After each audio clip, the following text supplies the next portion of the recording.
தெனாலி விமர்சனத்தில் இப்போ நாம அலச போற படம் Y Not Studios Radiance Media தயாரித்து ட்ரீம் ஃபேக்டரிஸ் வெளியிட்டிருக்கக்கூடிய காவிய தலைவன். இயக்குனர் வசந்தபாலன் இயக்கியிருக்கிற இந்த படத்துக்கு ஒளிப்பதிவு நீரவ் ஷா, படத்தொகுப்பு பிரவீன் கேஎல், கலை இயக்கம் டி சந்தானம், வசனம் ஜெயமோகன், இசை ஆஸ்கர் நாயகன் ஏஆர் ரஹ்மான். இந்த படத்துல சித்தார்த், பிருத்விராஜ், நாசர், வேதிகா, அனைகா சோட்டி, பொன்வண்ணன், தம்பி ராமையா இப்படி பலர் நடிச்சிருக்காங்க. நீண்ட கால ஆய்வும் வாசிப்பும் இவையெல்லாம் சேர்ந்த ஒரு கலவைதான் காவிய தலைவன் படத்தோட கதையும் கதைக்களமும். 1920-30 காலகட்டங்களில் மேடை நாடக கலைஞர்களோட வாழ்க்கையில நடக்கக்கூடிய சம்பவம் தான் இந்த கதை. நாடக குழுல திறமைசாலியாக இருக்கக்கூடிய 2 நபர்களுக்குள்ள ஏற்படுற போட்டி, அது அவங்க வாழ்க்கையிலையும் தொடர்ந்து அது பொறாமையா மாறி எப்படிப்பட்ட பிரச்சனையை உருவாக்குது, இந்த பிரச்சனை எப்படி முடிவடையுதுங்கிறது தான் காவிய தலைவன்.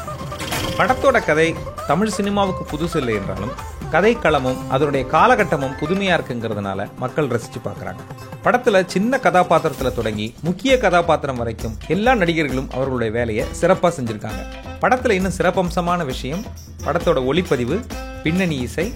1920-30 காலகட்டம்ங்கிறதுனால கலை இயக்குனரோட கைவண்ணமும் பாராட்டத்தக்கதா இருக்கு.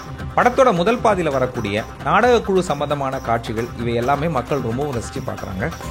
ஏஆர் ரஹ்மான் தன்னுடைய முந்தைய இசை சாயலை தாண்டி கதை களத்துக்கு தேவையான அளவுக்கு முயற்சித்து சிறப்பாக இசையமைத்திருக்கிறார். பாடல்களும் ரசிக்கும்படியாக இருக்கிறது.